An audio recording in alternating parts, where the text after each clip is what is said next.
सभी प्यारे साथियों का स्वागत करता हूं एक बार फिर से। प्यारे मित्रों, आज रात की घड़ी है आप सबके साथ में, यही रात अंतिम, यही रात भारी। चलिए, कल आपका पेपर है, सबको अग्रिम शुभकामनाएं। जिन भी साथियों का 10 तारीख को पेपर है, आप लोगों ने अपना प्रैक्टिस लगा लिए होंगे। आज अच्छे से आराम करना है, पूरा रिलैक्स करना है। कल आपको अच्छे से फ्रेश माइंड से पेपर देना है। प्यारे मित्रों, अभी मैं आप लोगों के साथ प्रस्तुत हुआ हूँ बाल विकास के फाइनल क्वेश्चंस के साथ में।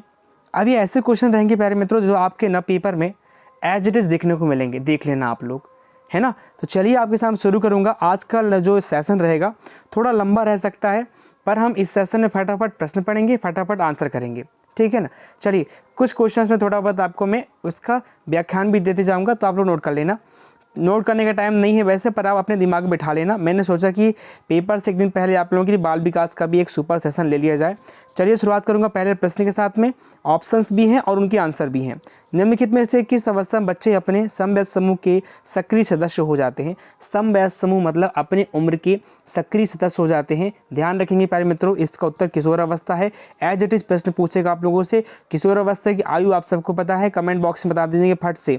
किशोर अवस्था की आयु बता दीजिए, प्रौढ़ावस्था की आयु बता दीजिए, पूर्व बाल्यावस्था की आयु बता दीजिए और बाल्यावस्था की आयु बता दीजिए। चलिए क्वेश्चन नंबर सेकंड, ऐसे ही स्पीड से चलेंगे अपन लोग आज।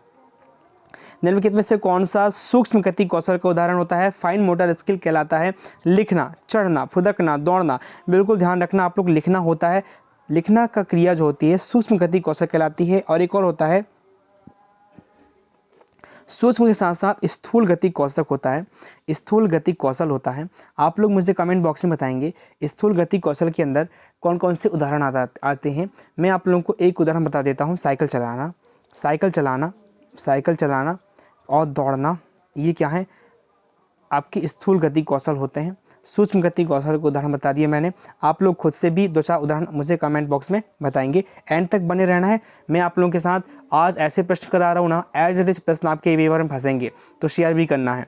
इनमें से कौन मनोवैज्ञानिक भाषा विकास से संबंध है? भाषा विकास से संबंधित पावलोव, बिनेट, चॉम्स्की और मास्लो। आप सबको पता है चॉम्स्की, चॉम्स्की साहब का आपको फुल फॉर्म पता है? नॉम चॉम्स्की इनका नाम है। अच्छा, मुझे बताइए, इन्होंने एक डिवाइस दिया था, एक डिवाइस दिया था। उस डिवाइस का आप लोग कमेंट बॉक्स में नाम बताएंगे कौन सा डिवाइस था। उसका मैं आप लोगों को हिंदी में बता देता हूँ, भाषा अधिग्रहण यंत्र, ठीक है। चलिए आगे चलते हैं। इन्होंने एक कथन भी कहा था, वो कथन कौन सा था आप लोग मुझे कमेंट बॉक्स में बताएंगे। क्वेश्चन नंबर नेक्स्ट, विकास की किस अवस्था को कोल तथा ब्रूश ने संवेगात्मक विकास का अनोखा काल कहा है? बहुत प्यारा प्रश्न है। एज इट इज प्रश्न फंसेगा आप लोग पेपर में। बाल्यावस्था, ध्यान रखेंगे, बाल्यावस्था को कॉल एवं ब्रूस साहब ने संवेगात्मक विकास का अनोखा काल कहा है। एक कथन आपको मैं आपसे पूछता हूँ, मुझे बताएंगे किशोरावस्था को किसने तूफान भरी अवस्था कहा है? किसने तूफान भरी अवस्था कहा है? मुझे बताएंगे आप लोग कमेंट बॉक्स में। तूफान भरी अवस्था, किशोरावस्था किसने कहा है? चलिए आगे लेके चलता हूँ मैं। मानव विकास है डैश क्या है? मात्रात्मक है, गुणात्मक है, कुछ सीमा तक है, अमापनीय है? बताएंगे। मानव विकास मैंने कई बार बताया आपको, मात्रात्मक और गुणात्मक दोनों होता है, ठीक है। और वृद्धि, वृद्धि क्या होता है मुझे बताएंगे आप, वृद्धि क्या होता है? और मुझे एक कथन और बताएंगे, विकास कब से शुरू होता है, कब तक चलता है? विकास कब से शुरू होता है, कब तक चलता है? आगे लेके चलता हूँ क्वेश्चन नंबर नेक्स्ट पर। निम्नलिखित में से कौन सा द्वितीयक समाजीकरण एजेंसी है? मैंने समाजीकरण पर भी प्रश्न लिए हैं आप लोगों के साथ में, पुराने वीडियो हैं। आपके पास टाइम कम है, फिर भी आप लोग मेरे साथ इस 100 प्रश्न में जुड़ें, एंड तक बने रहें, शेयर करें। आप लोगों की मस्त तैयारी हो जाएगी। ऐसे क्वेश्चन आपको देखने को मिल सकते हैं। परिवार एवं पास पड़ोस, परिवार एवं मीडिया, विद्यालय एवं मीडिया, याद रखेंगे, मीडिया एवं आस पड़ोस, बिल्कुल आप लोग उत्तर हो जाएगा विद्यालय एवं मीडिया। तो ये द्वितीयक समाजीकरण होते हैं। अच्छा, प्राथमिक समाजीकरण के उदाहरण बता दीजिए कमेंट बॉक्स में। प्राथमिक समाजीकरण के उदाहरण बता दीजिए। क्योंकि मैं जो प्रश्न करा रहा हूँ ना, और इसके साथ साथ जो प्रश्न पूछ रहा हूँ ना आपसे कमेंट बॉक्स में, वैसे प्रश्न आप लोग देख लेना, कमेंट आपके पेपर में अवश्य फंसेंगे। सॉरी। निम्न में से कौन सा विकास का सिद्धांत नहीं है? विकास के सिद्धांत से प्रश्न बनेंगे, तो विकास के सिद्धांत वाले सारे सिद्धांत कर लेना। अनुकूलित प्रत्यावर्तन का सिद्धांत कोई विकास का सिद्धांत नहीं होता, परंतु निरंतर विकास का सिद्धांत, परस्पर संबंध का सिद्धांत, इसके साथ साथ में समान प्रतिमान का सिद्धांत, ये तीनों सिद्धांत होते हैं, याद रखेंगे। आगे लेके चलता हूँ मैं। संज्ञानात्मक क्षेत्र का सही क्रम पूछा है। संज्ञानात्मक क्षेत्र वाला प्रश्न मैंने कई बार लिया है आपके साथ में। ज्ञान, अवबोध, अनुप्रयोग, विश्लेषण, संश्लेषण और मूल्यांकन, ये स्टेप तो आपको सबको याद हो गया होगा। ज्ञान, अवबोध मैंने कई बार बताया है। ज्ञान मतलब किसी भी अवधारणा के बारे में जानकारी लेना, और वो मतलब उसके संबंधित समझ विकसित करना, फिर उसका प्रयोग करना, इसके बाद उसका विश्लेषण करना, उसके गुणों का, उसके दोषों का विश्लेषण करना, फिर संश्लेषण करना और फिर मूल्यांकन करना। ये संज्ञानात्मक विकास के चरण होते हैं। आगे लेके चलता हूँ। आप सबसे चाहूँगा कि आप लोग लाइक अवश्य कर दें, शेयर कर दें। क्वेश्चन नंबर नेक्स्ट, बच्चे के विकास में मानसिकता और वातावरण की भूमिका के बारे में निम्नलिखित में से कौन सा कथन सत्य है? अनुवांशिकता और वातावरण, अनुवांशिकता और वातावरण बिल्कुल समय आपको पता है विकास क्या होता है। विकास जो होता है अनुवांशिकता और वातावरण का गुणात्मक फल होता है। जब हम बात करते हैं डी की डेवलपमेंट की, तो हेरिडिटी एंड एनवायरनमेंट दोनों का गुणात्मक योग होता है डेवलपमेंट, मतलब विकास अनुवांशिकता और वातावरण के गुणात्मक फल होते हैं, योगात्मक फल होते हैं। ध्यान रखेंगे। यहाँ प्रश्न देखिए, समवयस्कों और पितृक का सापेक्ष योगदान योगात्मक नहीं होता। आप लोगों से यहाँ पर क्या पूछा है? सत्य पूछा है। समवयस्क मतलब एक ही उम्र के, जीनस मतलब पैतृक का सापेक्ष योगदान योगात्मक नहीं होता, बल्कि क्या होता है? गुणात्मक होता है। मैंने बोला ना गुणात्मक होता है। यहाँ गुणात्मक नहीं होगा, ध्यान रख, यहाँ पे धनात्मक नहीं होगा, क्या होगा? गुणात्मक होगा। ठीक है, चलिए आगे चलते हैं क्वेश्चन नंबर नेक्स्ट पर। सहसावस्था में बच्चों के क्रियाकलाप डैश होते हैं। आप लोगों को पता है सहसावस्था में बच्चे मतलब सहसावस्था का उम्र आप लोग बताएंगे कमेंट बॉक्स में। सहसावस्था की आयु कितनी होती है? ध्यान रखना, मूल प्रवृत्त्यात्मक होता है, मतलब ओरिजिनल। बच्चे जो भी एक्टिविटी करते हैं वो अपने स्वाभाविक रूप से करते हैं, नेचुरली रूप से करते हैं। ब्ला ब्ला करना, उनके द्वारा रोना, ठीक, ये सब क्या है? मूल प्रवृत्त्यात्मक होते हैं, उनकी प्रवृत्ति में रहता है। क्वेश्चन नंबर नेक्स्ट, संज्ञानात्मक विकास निम्न में से किसके द्वारा समर्थित होता है? संज्ञानात्मक विकास के बारे में पूछ रहे हैं, आप लोग बताएंगे। एक समृद्ध और विविधतापूर्ण वातावरण उपलब्ध कराना। एक समृद्ध और विविधतापूर्ण वातावरण मतलब क्या? कि बच्चों को जब आप कुछ भी अवधारणा सिखाएं तो उससे संबंधित आप लोग समृद्ध वातावरण उपस्थित कराएं। मान लीजिए आप लोग भाषा सिखा रहे हैं बच्चों को भी भाषा, तो प्रिंट समृद्ध वातावरण हो, भाषा समृद्ध परिवेश हो, ताकि बच्चे उस चीज़ को सीख सके। यहाँ पर एक कथन मुझे याद आ रहा है, बाला का फुल फॉर्म आप लोग कमेंट बॉक्स में बताएंगे बाला का फुल फॉर्म क्या होता है। आगे लेके चलता हूँ क्वेश्चन नंबर 12 पर। प्यारे मित्रों शेयर करना है। डैश महीनों की आयु के बीच अधिकांश बच्चे शब्दों को मिलाकर छोटे छोटे वाक्यों में बोलना शुरू कर देते हैं। ध्यान रखना, 18 से 24 महीने, 18 से 24 महीने की आयु के बीच अधिकांश बच्चे शब्दों को मिलाकर छोटे छोटे वाक्यों में बोलना शुरू कर देते हैं। आगे चलते हैं। जन्म से किशोरावस्था तक बच्चों में विकास किस क्रम में होता है? जन्म से किशोरावस्था तक बच्चों में विकास किस क्रम में होगा? ध्यान रखें प्यारे मित्रों, सबसे पहले इस आप लोगों को पता है जीन प्यारे साहब ने बताया संवेदी प्रेरक अवस्था, पूर्व क्रियात्मक अवस्था, मूर्त क्रियात्मक अवस्था और औपचारिक क्रियात्मक अवस्था, ये तीनों ध्यान रखेंगे। इसके साथ साथ एक और आप लोग ध्यान रखना, संवेदी प्रेरक अवस्था जन्म से 2 वर्ष तक रहता है। फिर पूर्व क्रियात्मक अवस्था आती है जो कि 2 से 7 वर्ष तक रहता है। फिर मूर्त क्रियात्मक अवस्था 7 से 11 वर्ष तक। औपचारिक क्रियात्मक अवस्था 11 से लेकर 15 वर्ष तक। ठीक है, औपचारिक क्रियात्मक अवस्था को अमूर्त क्रियात्मक अवस्था भी कहा जाता है। क्वेश्चन नंबर नेक्स्ट, बच्चों के विकास की व्यक्तिगत विभिन्नताओं को किस पर प्रतिरूपित किया जा सकता है? बच्चों की जो विकास होती है उसकी व्यक्तिगत विभिन्नताओं को किस पर प्रतिरूपित किया जा सकता है बताएंगे? अनुवांशिकता एवं पर्यावरण की पारस्परिकता पर। मतलब जो बच्चे का विकास होता है वो अनुवांशिकता और पर्यावरण दोनों की पारस्परिकता पर निर्भर करता है। क्वेश्चन नंबर नेक्स्ट, निम्नलिखित में से कौन सा बच्चों के संवेगात्मक विकास के लिए सर्वाधिक उपयुक्त है? बच्चों की संवेगात्मक मतलब संवेग, रोना, क्रोध करना, गुस्सा करना, प्रेम करना, करुणा करना, है ना, ईर्ष्या करना, ये सब संवेगात्मक रूप से विकास के लक्षण होते हैं। तो कक्षा प्रजनतांत्रिक परिवेश मतलब क्या? कि सभी बच्चों के विचारों को, सभी बच्चों के व्यवहारों को क्या करें अपन? महत्व दें। ये होते हैं आपके प्रजातांत्रिक परिवेश। ठीक है, लोकतांत्रिक परिवेश भी आप कह सकते हैं उसको। निम्नलिखित में से कौन सा सत्य है? कौन सत्य है? ध्यान रखेंगे, यहाँ पे प्रश्न बहुत बार पूछता है, खेल संज्ञान और सामाजिक दक्षता के लिए सार्थक है। प्यारे मित्रों, अभी आप सारे ऑप्शन पढ़ सकते हैं, पर आपको यहाँ पर ऑप्शन पढ़ने ज़्यादा, उत्तर ज़्यादा जानना। तो आप लोग जैसे प्रश्न देखो कौन सा कथन सत्य है, तो आप ध्यान रखना खेल संज्ञान और सामाजिक दक्षता के लिए सार्थक है। क्वेश्चन नंबर नेक्स्ट, विद्यालयों को किसके लिए व्यक्तिगत विभिन्नताओं को पूरा करना चाहिए? किसके लिए व्यक्तिगत विभिन्नताओं को पूरा, मतलब व्यक्तिगत विभिन्नता मतलब क्या? हर बच्चे के विचारों को महत्व देना, चाहे CWSN हो, चाहे नॉर्मल बच्चा हो। सभी के समावेशी शिक्षा में हम लोग सभी के विचारों को महत्व देते हैं, यह समझने के लिए क्या शिक्षार्थी सीखने के योग्य या अयोग्य हैं। ठीक है, आगे चलते हैं क्वेश्चन नंबर नेक्स्ट पर। इनमें से कौन सा सिद्धांतकार यह मत स्पष्ट करता है कि बच्चे अपनी बुद्धि और विकास हेतु कठोर अध्ययन करते हैं? बिल्कुल मैस्लो साहब, अब्राहम मैस्लो साहब। अब्राहम मैस्लो साहब ने एक सिद्धांत दिया है, आप लोग मुझे बताएंगे। अब्राहम मैस्लो साहब ने एक सिद्धांत दिया है, इसका नाम है आवश्यकता पदानुक्रम का सिद्धांत। आवश्यकता पदानुक्रम का सिद्धांत, नीड थ्योरी कहते हैं, ठीक है इन्होंने। और इसके साथ साथ इन्होंने कितने प्रकार के मूल संवेग बताए हैं? प्रश्न पूछता है मूल संवेग कितने प्रकार के बताए हैं? अब्राहम मैस्लो साहब ने बताएंगे मूल संवेग कितने प्रकार के, कमेंट बॉक्स में। आगे लेके चलता हूँ मैं नेक्स्ट क्वेश्चन पर। प्यारे मित्रों एंड तक बने रहना है। निम्नलिखित में से कौन सा विकास के व्यापक आयामों की सही पहचान करता है? विकास के व्यापक आयाम शारीरिक, संज्ञानात्मक, सामाजिक और संवेगात्मक, ये क्या है? विकास के व्यापक आयाम है, ठीक है। चलिए आगे चलते हैं। मध्य बाल्यावस्था में डैश भाषा के बजाय डैश अधिक होता है, ध्यान रखेंगे। मध्य बाल्यावस्था में जो भाषा होता है सामाजिक के बजाय अहम केंद्रित ज़्यादा होता है। बिल्कुल, जब हम बात करते हैं बाल्यावस्था में तो बच्चा जो होता है समाज की भाषा तो जानता है, परंतु वो अपनी भाषा को ज़्यादा तवज्जो देता है, प्राथमिकता देता है। आगे चलते हैं। विकास का सिर पदामुख सिद्धांत, ये विकास की दिशा से सिद्धांत पूछा हुआ है। दो प्रकार की दिशा होते हैं, आप सबको ध्यान रखना है, मैंने पहले ही बताया है। यहाँ पर देख लीजिए सिर पदामुख, ये आपका संस्कृत देखिए, सिर पदाभिमुख दिशा सिद्धांत क्या कहलाता है? सिर से पैर की ओर। एक और होता है प्यारे मित्रों, नोट करेंगे आप लोग मेरे साथ में, एक सेकेंड, हाँ हम बात करते हैं। एक और दिशा होती है, लिखेंगे आप लोग, सिर पदाभिमुख तो समझ गए, सिर से पैर। एक होता है निकट दूरस्थ का सिद्धांत, निकट दूरस्थ का सिद्धांत। दूरस्थ का सिद्धांत क्या होता है? ध्यान दीजिएगा, हमारा जो हृदय होता है, हृदय के जो पास के निकट के जो अंग होते हैं उनका विकास पहले होता है, और हृदय से जो दूर के अंग होते हैं उनका विकास देरी से होता है। यह निकट दूरस्थ का सिद्धांत कहलाता है। और एक सिर पदाभिमुख सिद्धांत आप लोग दोनों याद रखेंगे, सेफेलोकॉर्डल थ्योरी कहते हैं, याद रखेंगे। चलिए आगे लेके चलता हूँ आप लोगों को मैं। निम्नलिखित में अवधि में से किसमें शारीरिक वृद्धि एवं विकास तीव्र गति से घटित होता है?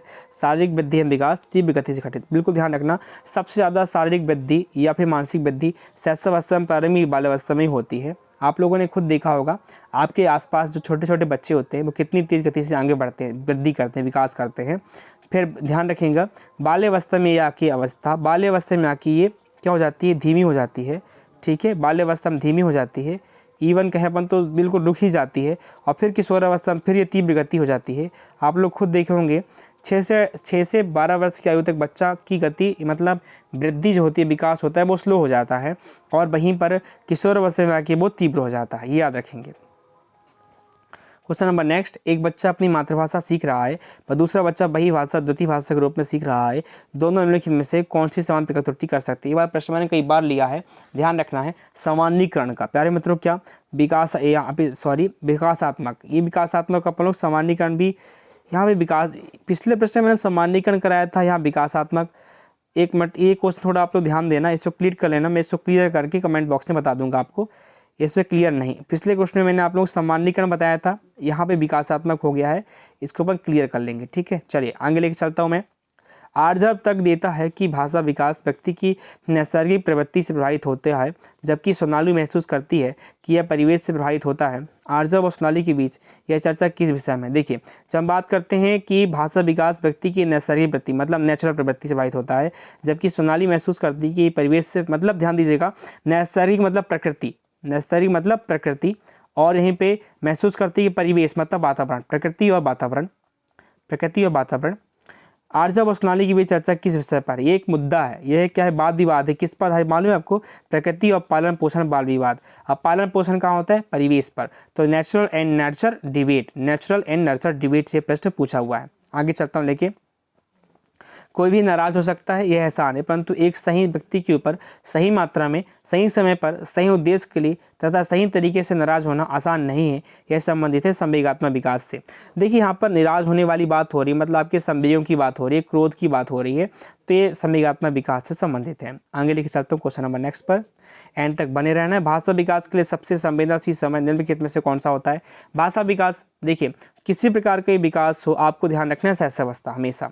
तो यहाँ पर प्रारंभिक बचपन का समय मतलब शैशवावस्था, ठीक है। बच्चा जो सुनता है उसी का अनुकरण करता है, इसलिए हम बच्चों के सामने इस प्रकार के शब्दों का प्रयोग करें, इस प्रकार की विचार शैली का प्रयोग करें, इस प्रकार के हाव भाव रखें जो कि बच्चों के व्यक्तिगत जीवन पे सकारात्मक प्रभाव डाले, ठीक है। तो भाषा विकास भी शैशवावस्था में तीव्र गति से होता है।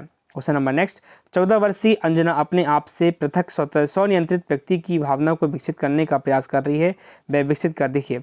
14 वर्षीय अंजना अपने आप से पृथक स्वनियंत्रित व्यक्ति की भावना को विकसित करने का प्रयास कर रही है, वह विकसित कर रही है स्वायत्तता मतलब ऑटोनॉमी, ठीक है। चलिए क्वेश्चन नंबर नेक्स्ट, वह कौन सा स्थान है जहां बच्चे के संज्ञानात्मक विकास को सबसे बेहतर तरीके से परिभाषित किया जा सकता है। देखिए संज्ञानात्मक विकास मतलब ज्ञान और अवधारणा दोनों का विकास करने के लिए विद्यालय और कक्षा का पर्यावरण मतलब कक्षा का परिवेश, विद्यालय के साथ साथ कक्षा का परिवेश भी आवश्यक है। आगे लेके चलता हूँ। क्वेश्चन नंबर नेक्स्ट, निम्नलिखित में से कौन सा विकासात्मक विकार का उदाहरण नहीं। विकासात्मक विकार आत्मविमोह, प्रमस्तिक घात पर अभिघातज तनाव, पोस्ट ट्रॉमेटिक स्ट्रेस, ये उत्तर जाएगा आपका। बाकी न्यून अवधान सक्रिय, यहाँ attention deficit hyper activity disorder, ये ध्यान रखने का, ये ADHD है प्यारे मित्रों। ये प्रश्न पूछता है, ADHD का फुल फॉर्म पूछता है attention deficit hyper activity disorder, ठीक है। अवधान संबंधी क्या है विकार होता है, मतलब बच्चा अवधान नहीं दे पाता या फिर अधिक क्या करता है, उत्तेजित हो जाता है। राज्य स्तर की एक एकल गायन प्रतियोगिता के लिए विद्यार्थियों को तैयार करते समय एक विद्यालय लड़कियों को वरीयता देता है, यह दर्शाता है लैंगिक पूर्वाग्रह है। सिर्फ आप लड़कियों को वरीयता दे रहे हैं, लड़कों को नहीं दे रहे हैं, तो क्या एकल गायन में क्या लड़कियां बस गायन कर सकती हैं, लड़के गायन नहीं कर सकते क्या? ऐसे में तो अरिजीत सिंह को गायक नहीं बनना चाहिए था, ठीक है। लैंगिक पूर्वाग्रह वाला प्रश्न है। ये 30 प्रश्न हो चुके हैं 16 मिनट में प्यारे मित्रों। अब अगले 30 प्रश्न अगले 16 मिनट में हो जाएंगे। बाल्यावस्था की अवधि में विकास में केवल परिमाणात्मक परिवर्तन होते हैं, अनियमित और असंबद्ध होता है, धीमी गति से होता है, मुझसे मापा नहीं जा सकता। बाल्यावस्था में अवधि बहुस्तरीय और मिश्रित होता है। जो बाल्यावस्था होता है उसमें जो विकास होता है ना, वो बहुस्तरीय और मिश्रित होता है, दोनों प्रकार से। क्वेश्चन नंबर नेक्स्ट, निम्नलिखित में से कथनों में से कौन सा विकास एवं अधिगम के बीच संबंध को सही प्रकार से सूचित करता है। विकास और अधिगम के बीच में, विकास और अधिगम अंतर संबंधित और अंतर निर्भर, बिल्कुल सही है। जब तक विकास नहीं होगा अधिगम की प्रक्रिया नहीं हो सकती, परंतु अधिगम की प्रक्रिया से विकास से कोई संबंध नहीं है, अंतर संबंधित है। मतलब अधिगम होगा तभी विकास होगा ये आवश्यक नहीं है, पर विकास होगा तभी अधिगम होगा ये आवश्यक है, क्योंकि बच्चे जब तक विकसित नहीं होंगे तब तक उनका अधिगम नहीं हो सकता। GNPR साहब ने भी यही कथन कहा है। बच्चे के विकास के सिद्धांतों को समझना शिक्षक की सहायता करता है शिक्षार्थियों की भिन्न अधिगम शैलियों को प्रभावी रूप से संबोधित करने में। मतलब क्या कि बच्चे के विकास जो सिद्धांत होते हैं उनको समझना शिक्षक की सहायता करता है। क्यों? क्योंकि यदि शिक्षक को बच्चों के विकास के बारे में पता रहेगा तब शिक्षक ये जानेगा कि किस स्तर के बच्चों को कितनी अवधारणा सिखानी है और क्या सिखाना है, कितना सिखाना है, और बच्चा किस स्तर पे कमजोरी कर रहा है, इसके बारे में भी शिक्षक आसानी से जान सकता है। यही तो शिक्षा मनोविज्ञान है, ठीक है। चलिए आगे चलते हैं। क्वेश्चन नंबर नेक्स्ट, बच्चे के उचित विकास को सुनिश्चित करने के लिए उसका स्वास्थ्य शारीरिक विकास एक महत्वपूर्ण पूर्व आवश्यकता है। यह कथन किसका है? आपसे प्रश्न पूछ रहे हैं, यह कथन क्या है? सही है, क्योंकि शारीरिक विकास के अन्य पक्षों के साथ अंतर संबंधित है। बिल्कुल, जब तक बच्चा शारीरिक रूप से सक्षम नहीं होगा तब तक उसके अंदर मानसिक विकास तीव्र गति से नहीं हो सकता, बल्कि अन्य विकास भी नहीं हो सकते। एक शारीरिक रूप से अक्षम छात्र जो होता है अन्य क्षेत्रों में भी कमजोर होता है। आगे चलते हैं। इनमें से कौन सा विकास का एक सिद्धांत नहीं है? विकास का सिद्धांत नहीं है पूछ रहा है आप लोगों से, देखेंगे प्यार से प्रश्न को पढ़ेंगे। विकास केवल संस्कृति शासित और निर्धारित होता है। क्या केवल संस्कृति से बस विकास हो सकता है? नहीं। आगे चलते हैं। विकास शुरू होता है, कब शुरू होता है विकास? उत्तर बाल्यावस्था से, प्रसव पूर्व अवस्था से, शैशवावस्था से, पूर्व बाल्यावस्था से। अब बताएंगे विकास प्रसव पूर्व अवस्था मतलब गर्भावस्था से शुरू हो जाता है। अभी आप लोग देख पा रहे हैं विकास से संबंधित बहुत सारे प्रश्न आपको देखने को मिल रहे हैं। संज्ञानात्मक विकास आप लोगों ने देखा, तो देखना पेपर में बहुत सारे प्रश्न आपके विकास से भी रहेंगे। निम्नलिखित में से कौन सा मुख्य रूप से अनुवांशिकता संबंधी कारक है? आंखों का रंग, ध्यान रखेंगे, आंखों का रंग अनुवांशिकता से होता है। बाकी सामाजिक समाज से, समकक्ष व्यक्तियों के समूह पर अभिव्यक्ति, ये भी समाज, चिंतन पैटर्न, ये भी समाज से आता है। अनुवांशिकता को सामाजिक संरचना माना जाता है स्थिर, अनुवांशिकता को सामाजिक संरचना माना जाता है स्थिर है, ठीक है। चलिए विकास के परिणाम स्वरूप नवीन विशेषताएं और नवीन योग्यताएं प्रकट होती हैं। यह कथन किसने दिया? हरलॉक साहब ने। यह कथन किसने दिया है? हरलॉक ने। आगे चलते हैं। विद्रोह की भावना की विपत्ति इनमें से किस अवस्था से संबंधित है? ध्यान रखेंगे, विद्रोह की भावना किशोर अवस्था में आती है, पूर्व किशोर अवस्था में। ठीक है, चलिए क्वेश्चन नंबर नेक्स्ट। शैशवावस्था के लिए उत्तम शिक्षण विधि है, ध्यान रखेंगे।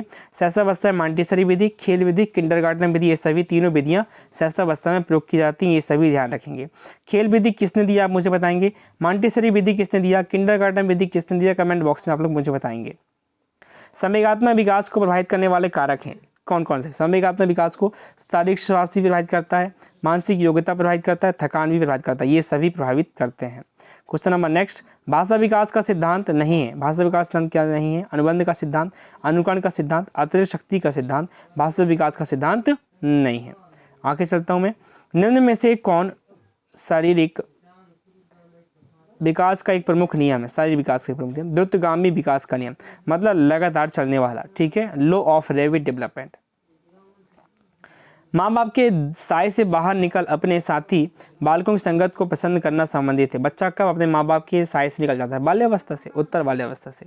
आप लोगों ने खुद देखा है, इन्होंने टोली बना के रहते हैं, ग्रुप बना के रहते हैं, इसलिए टोली एज भी कहते हैं। समान संयुक्त कोशिका में गुणसूत्र के जोड़े, ध्यान रखना 23 जोड़े होते हैं, मतलब 46। ठीक है, अगर एक कम हो जाए, एक ज़्यादा हो जाए तो कौन से सिंड्रोम होते हैं मुझे बताएंगे आप लोग? डाउन सिंड्रोम और टर्नर सिंड्रोम, उनके बारे में कमेंट बॉक्स में बताएं। बच्चों के सामाजिक विकास को प्रभावित करने वाले कारक हैं आर्थिक तत्व, सामाजिक परिवेश जन, मतलब बच्चों को मतलब विकास को सामाजिक परिवेश प्रभावित करता है। बच्चे के सामने इस प्रकार का आदर्श आप लोग रखेंगे, बच्चा उसी प्रकार का अनुकरण करता है। बाल विकास में ध्यान रखना प्रक्रिया पर बल है, वातावरण अनुभव की भूमिका पर बल है, गर्भावस्था से किशोरावस्था तक का अध्ययन होता है, उपरोक्त सभी। ठीक है, आगे चलते हैं। विकास की किस अवस्था में बुद्धि का अधिकतम विकास होता है? विकास की किस अवस्था में बुद्धि का अधिकतम विकास होता है? किशोर अवस्था में। बुद्धि का सर्वाधिक विकास किशोर अवस्था में देखने को मिलता है। निम्नलिखित में से कौन सा वृद्धि और विकास के सिद्धांतों से संबंधित नहीं है? सिद्धांत से संबंधित नहीं। निरंतरता का सिद्धांत होता है, समन्वय का सिद्धांत होता है, व्यक्तिगतता का मतलब व्यक्ति विभिन्नता का भी सिद्धांत होता है, पर वर्गीकरण का सिद्धांत नहीं होता। ठीक है, चलिए आगे चलते हैं। वह अवस्था जो कि माता के 21वें, बिल्कुल अभी बताया था मैंने, माता के 21वें गुणसूत्र जोड़े के अलग ना होने पाने का कारण होता है डाउन सिंड्रोम।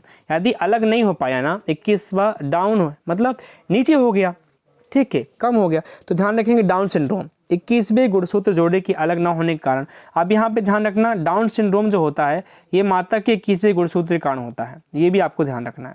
अब टर्नर सिंड्रोम के बारे में आप लोग मुझे बताएंगे। निम्न में से कौन सी अवस्था बूनर के संज्ञानात्मक सिद्धांत का अंग नहीं है? प्रतिबिंबात्मक अवस्था होती है, क्रियात्मक अवस्था होती है, संकेतात्मक अवस्था होती है, अंतः प्रज्ञ अवस्था नहीं होती। चलिए आगे चलते हैं। मानसिक परिपक्वता की ऊंचाइयों को छूने के लिए प्रयत्नरत रहना संबंधित है किशोर अवस्था से। बच्चा क्या करता है कि किशोर अवस्था में आने के बाद ही मानसिक परिपक्व होना शुरू होने लगता है उसका, और लगातार वो कुछ अच्छे काम करने के लिए तत्पर रहता है। आगे चलते हैं। निम्न में से कौन सी बाद की बाल्यावस्था के बौद्धिक विकास की विशेषता नहीं? बाद के बाल्यावस्था की भविष्य की योजना की सूझबूझ, ये वाला तो किशोर अवस्था में आता है। भविष्य की योजना की सूझबूझ किशोर अवस्था में देखने को मिलता है, मतलब बच्चा ऑल टाइम टेंस रहता है कि मुझे बड़े होकर क्या करना है, मुझे आगे बढ़ के क्या करना है, किशोर अवस्था में होता है। शारीरिक वृद्धि और विकास को कहते हैं अभिव्यक्ति। शारीरिक वृद्धि और विकास दोनों को साथ में अभिव्यक्ति कहते हैं, एस्ट्रिएशन कहते हैं। ठीक है, एस्ट्रिएशन। आगे चलते हैं। सामाजिक प्रत्याशाओं के अनुरूप व्यवहार की योग्यता का अधिगम सामाजिक विकास कहा जाता है। कथन किसे? हरलॉक का। ये कथन आप लोग याद कर लेंगे। Question number next. निम्नलिखित में से कौन सा एक सही क्रम है? अंडाणु, शुक्राणु, युग्मनज, ये वाला प्रश्न लिया मैंने, ब्लास्टोसिस्ट, ये सही क्रम होता है। मैंने आज सारे प्रश्न आप सबके साथ ले लिए हैं, इंपॉर्टेंट प्रश्न। किस अधिगम मनोवैज्ञानिक ने बाल अधिगम विकास में पुरस्कार को महत्व नहीं दिया है? पुरस्कार को महत्व दिया है सब ने, पर गुथरी साहब ने पुरस्कार को महत्व नहीं दिया है। मैंने कई बार बताया आप लोगों को, गुथरी साहब ने पुरस्कार को महत्व नहीं दिया है। गिरोह की अवस्था किस आयु वर्ग के विलंब विकास से? बिल्कुल मैंने बताया अभी आपको, उत्तर बाल्यावस्था कहते हैं। 8 से 10 वर्ष की सामाजिकरण की अभिक्रिया जो होती है, गिरोह की अवस्था टोली एज कहलाता है। इससे बच्चे टोली बना के रहते हैं। बाल मनोविज्ञान के आधार पर कौन सा कथन सर्वोत्तम है? सारे बच्चे जैसे होते हैं, कुछ बच्चे जैसे होते हैं, कुछ बच्चे विशिष्ट होते हैं, प्रत्येक बच्चा स्पष्ट, ध्यान रखना प्रत्येक बच्चा विशिष्ट होता है। बाल मनोविज्ञान के अंतर्गत प्रत्येक बच्चा विशिष्ट होता है, और एज अ टीचर आप चाहें कि हर बच्चे का आप लोग क्या करते हैं, सतत व्यापक मूल्यांकन करते हैं और बाल मनोविज्ञान के अंतर्गत हर बच्चे की जानकारी आपके पास होती है। चलिए आगे चलते हैं। 60 प्रश्न हो चुके हैं प्यारे मित्रों और स्पीड से हम लोग चल रहे हैं। पाठ सहगामी क्रियाएं मुख्यतः संबंधित होती हैं छात्रों के सर्वांगीण विकास से। छात्रों के सर्वांगीण विकास मतलब क्या समझते हैं? शारीरिक, मानसिक, संवेगात्मक, शैक्षिक, सहशैक्षिक सभी क्षेत्रों में। बाल विकास का अध्ययन क्षेत्र है। बाल विकास का अध्ययन क्षेत्र क्या है? बाल विकास की अध्ययन का क्षेत्र क्या होगा? ध्यान देखिए उपरोक्त सभी। अब इसको अच्छे से पढ़ लीजिए। बाल विकास की विभिन्न अवस्थाओं का अध्ययन, वातावरण का बाल विकास पर पड़ने वाले प्रभावों का अध्ययन, व्यक्ति विभिन्नताओं का अध्ययन, उपरोक्त सभी। ठीक, आगे चलते हैं। बच्चों के सामाजिक विकास डैश में का विशेष महत्व, खेल का। बच्चों के सामाजिक विकास में खेल का महत्व क्यों है? क्योंकि बच्चा खेल के माध्यम से ना सिर्फ शारीरिक विकास करता है बल्कि बच्चे के अंदर मानसिक विकास, नेतृत्व क्षमता का विकास, सामाजिक विकास, सांस्कृतिक विकास, सभी प्रकार के विकास देखने को मिलते हैं। किसी भी नई भाषा को सीखने के लिए कहाँ से प्रारंभ किया जाना चाहिए? अक्षरों और शब्दों के मध्य साहचर्य संबंध से। मतलब बच्चा कोई भी नई भाषा सीख रहा है तो अक्षर और जो शब्द हैं उनके बीच में साहचर्य स्थापित करे, संबंध स्थापित करे।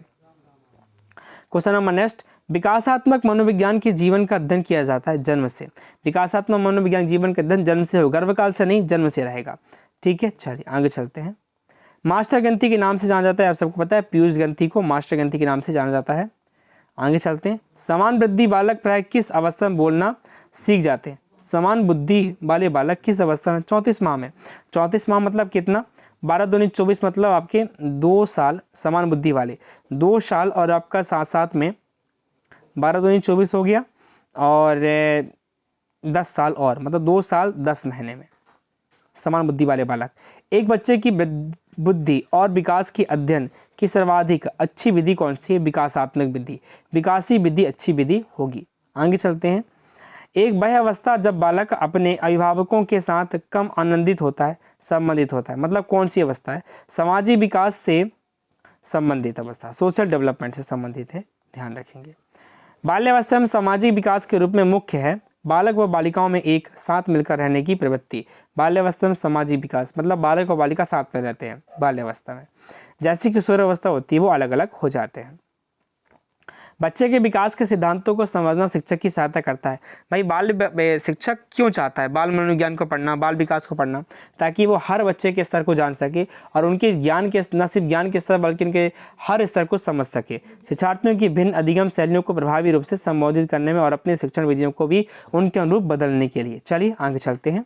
मस्तिष्कोद्यमिकी एवं निकट से दूर का क्रम किस क्रिया का अंग है? मैंने बताया था आपको अभी, संशोधन, अमेंडमेंट का अंग है। अभी आपको दो दिशाएं मैंने बताई थी, वो ही है। बालक का सामाजिक विकास प्रभावित होता है कहाँ से? इनमें सभी सामाजिक आर्थिक स्तर से, विद्यालय से और परिवार से, तीनों से सामाजिक स्तर प्रभावित होता है। शारीरिक विकास का क्षेत्र है, ध्यान रखेंगे, स्नायु मंडल। शारीरिक विकास का क्षेत्र नर्वस सिस्टम होता है, याद रखेंगे। बाकी स्मृति मानसिक है, अभिप्रेरणा मानसिक, समायोजन भी मानसिक है। शिक्षा में विकास को लेकर फ्रॉवेल का मुख्य उदाहरण है, ध्यान रखना। फ्रॉवेल साहब ने बालवाड़ी, ये फ्रॉवेल साहब ने एक व्यवस्था भी दी है। आप लोग मुझे बताएंगे फ्रॉवेल साहब ने कौन सी पद्धति, कौन सी शिक्षण व्यवस्था का शुरुआत किया था? ध्यान रखना है, बालवाड़ी उन्होंने बताया ही था। निम्नलिखित में से कौन सी शिक्षण व्यू रचना संज्ञानात्मक, भावात्मक या मनोगीतात्मक पक्षों के तहत अधिगम उद्देश्यों को पूरा करती है? भूमिका निर्वहन, ध्यान रखना, भूमिका निर्वहन। आगे चलते हैं, क्वेश्चन नंबर नेक्स्ट। कक्षा 1 में बच्चों में भाषा कौशल का विकास किस क्रम में होना चाहिए? बिल्कुल LSRW से प्रश्न पूछे, आप सबको पता है। सुनना, बोलना, पढ़ना और लिखना। सुनना, बोलना, पढ़ना और लिखना। लड़का के पैदा होने के लिए उत्तरदायी क्रोमोसोम क्या? आप सबको पता है XY, लड़का पैदा होने के लिए। प्राथमिक शिक्षा में मदद करता है क्या? बच्चे का लोकतांत्रिकरण, मतलब बच्चे को महत्व दें, बच्चे के विचारों को महत्व दें, बच्चे की हर वैल्यू को महत्व दें आप लोग। चलिए आगे चलते हैं। निम्नलिखित में से कौन सा उत्तर बाल्यावस्था का लक्षण? उत्तर बाल्यावस्था, देखिए जब बात करते हैं तो जन्म से 6 वर्ष पूरा आपका क्या कहलाएगा? आपका क्या कहलाएगा? शैशवावस्था। 6 से लेकर 12 वर्ष तक बाल्यावस्था कहलाती है। फिर उसको भी अलग अलग भागों में तोड़ा जाता है। हठी मतलब बच्चा क्या होता है? स्टबर्न होता है, मतलब हट करता है चीज़ों को लेकर। अवधारणाओं का विकास मुख्य रूप से संबंधित है बौद्धिक विकास से। जो अवधारणा होती, कॉन्सेप्ट होती है, उनका विकास जो होता है बौद्धिक विकास से संबंधित होता है। सामाजिक विकास में सामाजिक क्रियाकलाप, शारीरिक विकास में शरीर का विकास शामिल होता है। आगे देखेंगे, बालक के व्यक्तित्व की नींव किस अवस्था में पड़ती है? बालक के व्यक्तित्व की नींव किस अवस्था में पड़ेगी? बचपन अवस्था में। ध्यान दीजिएगा, व्यक्तित्व का विकास आप लोग बचपन अवस्था में ही होने लगता है बच्चे का। परिपक्वता का संबंध है किससे? विकास से। जो परिपक्वता होती है विकास से संबंधित है। ध्यान रखिएगा, परिपक्वता विकास में दोनों में अंतर है, याद रखना है, पर दोनों अंतर संबंधित भी है। आगे चलते हैं आप सबके साथ में। मानसिक विकास को प्रभावित करने वाले कारक होते हैं। मानसिक विकास को क्या कारक प्रभावित करेंगे? वंशानुक्रम करेगा, परिवार का वातावरण करेगा, परिवार की सामाजिक स्थिति प्रभावित करेगी, उपरोक्त सभी, उपरोक्त समस्त प्रभावित करते हैं। आगे चलते हैं। सीखने की प्रोजेक्ट विधि, मैंने कई बार बताया आप लोगों के साथ, परियोजना विधि या प्रोजेक्ट विधि बाल्यावस्था, पूर्व बाल्यावस्था, किशोर अवस्था, किस अवस्था के लिए उपयोगी? तीनों के लिए। अब मुझे बताएंगे प्रोजेक्ट विधि के जनक कौन है? प्रोजेक्ट विधि के जनक कौन है या परियोजना विधि के जनक कौन है?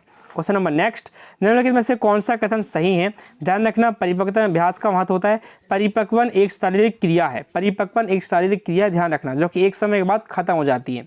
किस मनोवैज्ञानिक के अनुसार विकास एक सतत और धीमी धीमी प्रक्रिया है? स्किनर साहब, बिल्कुल, विकास उत्तरोत्तर प्रक्रिया है, मतलब धीरे धीरे होती रहती है।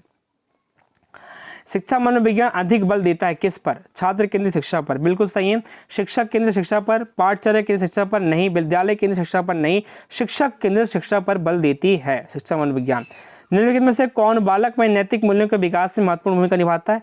प्रार्थना सभा, सही समाजीकरण, बुद्धि, सही विकल्प, सभी विकल्प, बिल्कुल नैतिक विकास। और नैतिक विकास कब शुरू होता है और नैतिक विकास का सिद्धांत किसने दिया? कमेंट बॉक्स में बताएंगे। शर्म और गर्व जैसी भावना का विकास किस अवस्था में होता है? शर्म और गर्व मतलब बच्चा क्या करता है? सेम और प्राइड करता है बाल्यावस्था में, बच्चा शर्माता है और गर्व करता है बाल्यावस्था में। ठीक, आगे चलते हैं। निम्नलिखित में से कौन सा कथन सही नहीं है? वृद्धि एवं विकास दो अलग आयाम है, ये सही नहीं है। वृद्धि और विकास ये तो एक ही सिक्के दो पहलू है। ठीक, आगे चलते हैं। विकास में वृद्धि से तात्पर्य है, विकास में वृद्धि से तात्पर्य क्या है? आकार, सोच, समझ, कौशलों में वृद्धि। आकार में, सोच में, समझ में, कौशलों में वृद्धि, ये विकास में वृद्धि से तात्पर्य है। आगे चलते हैं। संज्ञानात्मक विकास का अर्थ क्या है? संज्ञानात्मक विकास का अर्थ होता है अभियोग्यता का विकास, मतलब डेवलपमेंट ऑफ एप्टीट्यूड, बच्चे का विकास, शारीरिक कौशलों का विकास, व्यक्तिगत विकास, यहाँ पे तीनों आ जाएंगे इसमें। आगे चलते हैं।